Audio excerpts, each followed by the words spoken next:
I got yelled at by a German policeman for crossing the street while the red lights were still red. Even though the street was empty, this is an absolute no-go in Germany. And I remember being so shocked that I actually replied to him with sarcasm. He was with a coworker in the car and he was yelling at me out the window. And I remember looking at them and being like, should I go back?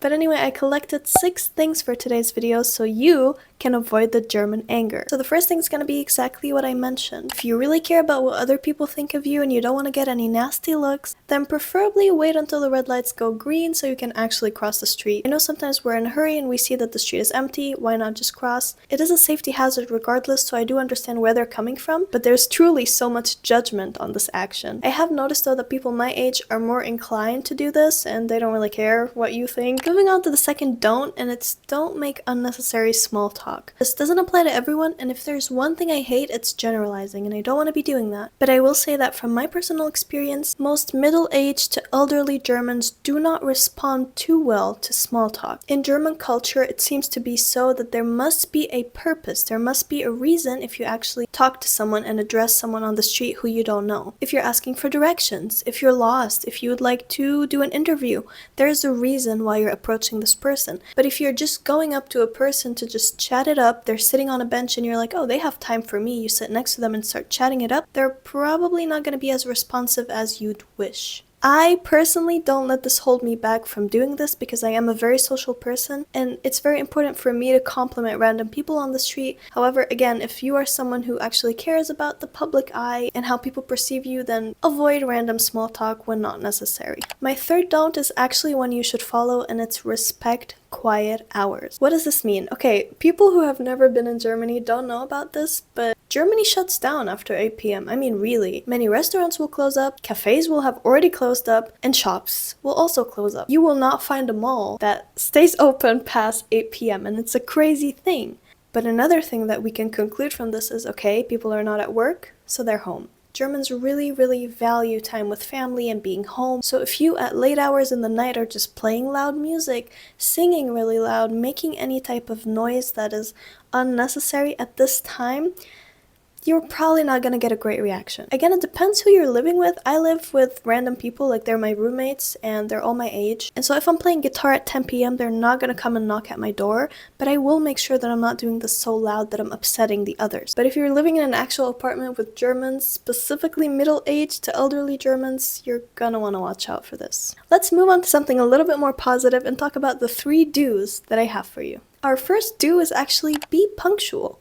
Be on time. Germans really respect and value their time, as we previously mentioned. It's important to them that when you set a certain time and date, that you will actually be there at this time. Time is not something they mess around with. If you guys said 5 p.m., we're gonna meet outside of the library, they're most probably gonna be there 5 to 10 minutes early, and they're going to be expecting you to at least be there at 5. Again, this is always a bit exaggerated because, yeah, we've all had to run late sometimes when we were 5 to 10 minutes late, for example. They're not going to throw a tantrum, okay? It's fine. But you don't really respect my time is the impression that they're probably going to be getting from you. And we want to avoid that. The second do is to recycle properly. Again, depends who you're living with, where you're living. Some areas and some houses actually have stricter rules. But regardless, it's good for us to watch out for the environment, and it will be pretty good for you to learn how to recycle properly, like leftover food or things that you can't really recycle in any way. You just throw it in the Restmüll is what they call it, which is just like the rest. Another obvious one is plastic. A lot of them actually do plastic and tinfoil, I think it's called, together in one bin. There's also different ones for glass, like depending on the color or type of glass, you could recycle differently. And there's paper, which is also quite important. And our third do is to know when to use du, pun intended. This is obviously for those of you who actually speak German. It's important to differentiate between the two. Sie is formal, it's for those middle-aged to older people. When you're addressing them, especially if this is the first time you meet, you're gonna want to use Sie, which is the formal way of saying you. And du is the informal version, which you can use with mutuals, people you already know, people your age, and people where you generally get the vibe from them that they're not going to be upset with you if you don't address them as formal. Speaking of learning German, for those of you who are interested in learning this language as effectively and as quickly as possible, then I could recommend this video right here, which talks about my experience, how I became fluent after only 8 months, or this video which talks about how I passed the most difficult German exam after only 10 months, and how I got the highest grade possible. You guys can also check out my TikTok page where I post shorter clips of me teaching German, and I'm pretty sure they could be beneficial for you. And finally, for those of you who are interested in something more compact, I think is the word, then I can really greatly recommend my German course which I made on Udemy. For those of you who don't know Udemy, it's a website where different creators share their knowledge and where you can join these courses and learn from them. There I have an A1, A2 language course only to refresh your memory though. This does not teach you the basics, it does not repeat things from zero.